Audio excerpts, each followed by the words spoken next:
scouted the Montreal-Ottawa game last night.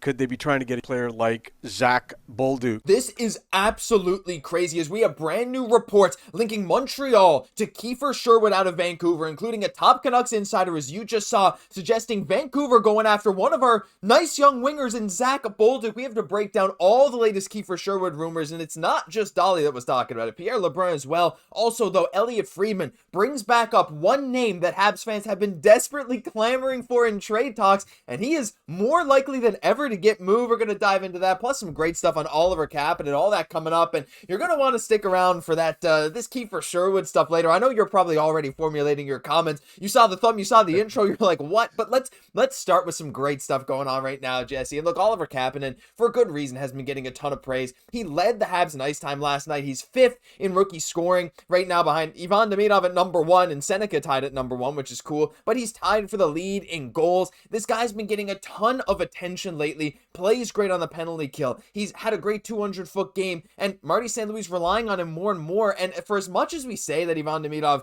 has that big, incredible effect on Kapanen in that second line, there's a nice argument to say that that goes both ways, and we just wanted to shout out some praises for him, especially after last night's performance.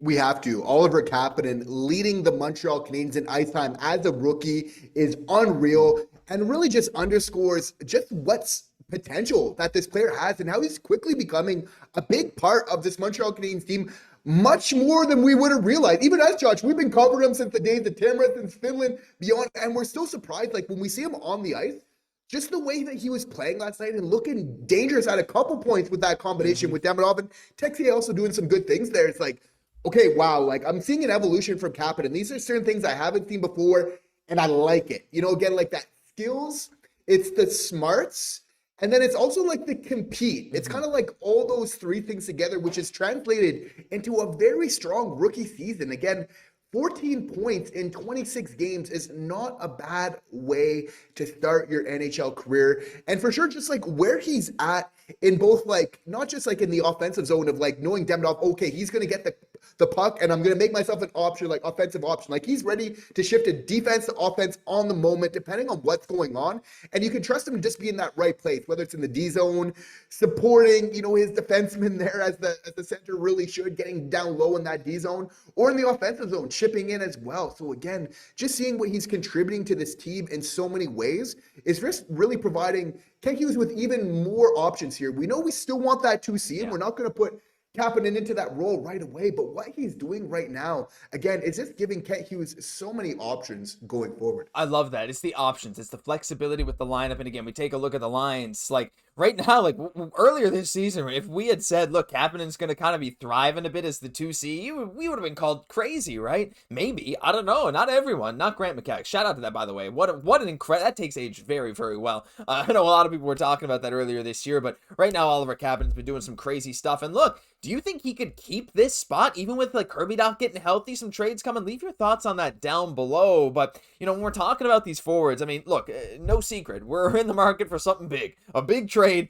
Kent Hughes has talked about it. Jeff Gorton's talked about it. Everyone under the sun is talking about it. And I want to just reignite some, maybe some fantasy, but it's interesting when Elliotte Friedman brings this up. Now, we remember there was some talk about Buffalo maybe having to blow it up last year. Players were not happy. They wanted to leave.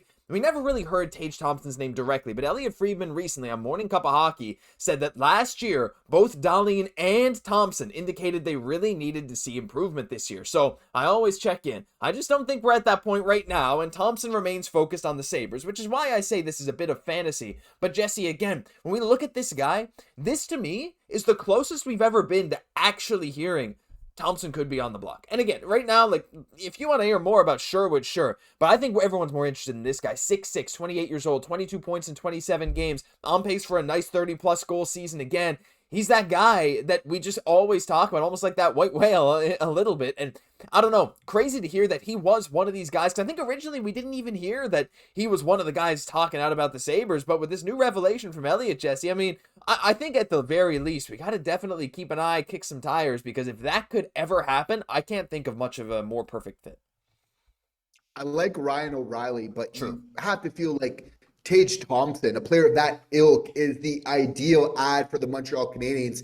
It really would provide that firepower to really take us over the top. We know Nick Suzuki provides that defensive game, so there's a lot to be said of bringing somebody in our top six that's just going to bring just a whole lot of offense, which you could really bank on. And again, also the size would be very complementary to our top six, obviously, in so many ways here. And yeah, if things don't get better, it's hard to envision a world where either Tage Thompson and Dahlin are both sticking around. So you have to feel like something is going to give at that point. And again, Sabres just being in that unfortunate position, which they have been, very accustomed to over the last couple of years. So it's going to be very interesting to see if they can figure this out. But Josh, if it doesn't improve, we know the Atlantic's really tight right now, and that's why he's probably, staying committed to the team. Again, you have to feel like something will give at a certain point if it doesn't improve for the Montreal Canadiens. They have been willing to part with some big talent in the future. I would be surprised if they were willing to maybe give that player to somebody in that Eastern Conference still. We know when they traded Eichel, that was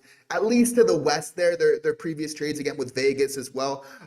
So going to be very interesting to see what happens, but we can't avoid the fact that Tage Thompson absolutely would be the ideal, and just any sense that he could be available, given that we still got picks, we still got prospects to make this. If Kent wants it, he can will this one. It's just a question is, would he be available? Yeah, would he be available? That's the ultimate question, and now more than ever. And so, look, we're just going to have to keep an eye, right? Something that we just have to monitor. Sure, Kent is. And but what I think this also shows is that the landscape can change awfully quickly in the trade market. And so for a guy that was, he is still focused on the Sabres, and I honestly wish him the best with the Sabres. I just wish the Sabres the best. But you're right, too. Like, the trades within the division, they don't happen too often. So I still think it's unlikely. But when you get a glimpse of hope for a guy like that, hard to ignore it. So leave your thoughts on that down below. But look, I know we all want to talk about what we saw in the intro here today.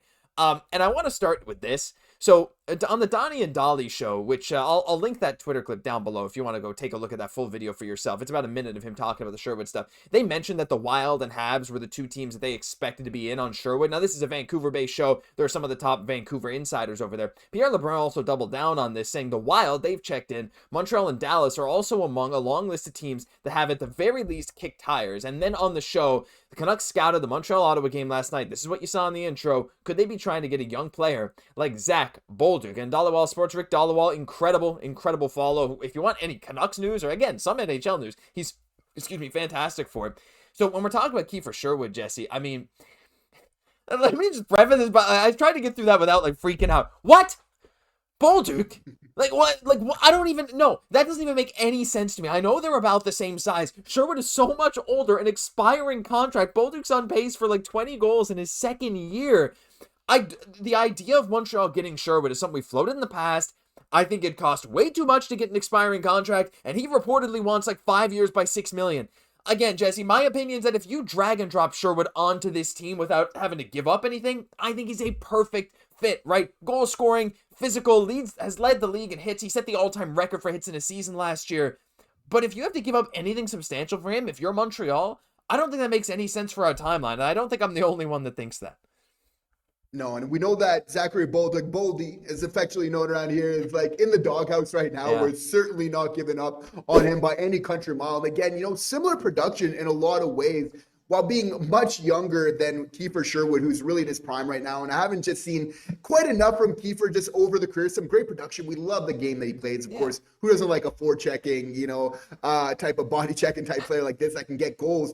But just not enough production over the course of his career, especially with that, that contract that's set to expire coming up, for me to make any type of move that's even close to this right now. We know Canucks are grasping at straws right now, 10-14 right now, definitely looking to move some things.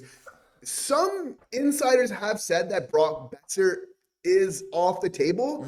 I've heard things to say that he can, for the right price, be gotten. Again, for me, if we're getting somebody in our top six, I would much rather look at a Brock Boeser. Again, 28 years old, you got a little bit more kind of runway to deal with there. He's coming off of a season last year, he had 25 goals, but just the season before that, 2 seasons ago, Josh, a 40-goal campaign. Again, you have to feel like Boeser is somebody with the Montreal Canadiens. Imagine him playing with Demidov. Could Brock Boeser, and I'd love to hear this in the conversation, in the comments down below, is could Brock Boeser take Patrick Laine's spot in the top six for the Montreal Canadiens? Because Laine, it's either he's in the top six or not. And if he's not going to be our top six, we know Texier is kind of holding it down right now, but you can't feel like that's that long-term type of fit there. So with what we've seen with Laine, with the injuries, if he was playing and he's healthy, he's producing, I'm not talking about Brock Besser right now. Unfortunately, that is not the circumstance. What I see in Besser, again, is that he's a vet. He's got that point production. But again, from the Western Conference, facilitating that trade and what's going on with the Canucks is also a huge factor in this. But also just the fact, Josh, like the culture. There's something about Brock Besser just speaks that he would just fit so well with the identity of this team. So Josh, like when we're talking Canucks, it's Brock Besser that's got me excited right now. I like that too. I like that idea. Again, just some nice goal scoring. Like he's slow. That's the one thing with Besser. He doesn't skate too fast, but he can be effective, right? And paired with the right people, like the idea of him with our boy Demigod right here, I think that could be really interesting. And, Texier is holding it down right now, but there's a lot of players that I'd replace him with if we've given the chance, right? So it's going to be interesting to see. And I love that call to Laine too, because is he the most forgettable Hab this year? Sometimes I forget he's even on the team, and he's an expiring deal, so something got to give there too, and maybe that'll be something we explore in the future. But listen, for now, Vancouver, Montreal, I like the idea of Besser more than Sherwood. Elias Pettersson, I think, is a bit of a pipe dream now too. Even though he's had a nice bounce back season, that's gone. I think something like Sherwood, Besser could be interesting. And again, leave your thoughts down below. Sherwood, Bolduc, crazy stuff. Montreal, though, is in the midst of it. That's one thing we know. And hey, if you want to stay up to date on all the latest stuff, this is the spot to be. Guys, thank you for subscribing so much lately. We're so close to 25,000. Thank you for watching every single day. I'm Josh Gosse, my co-host Jesse Poirier. We'll catch you in the next one.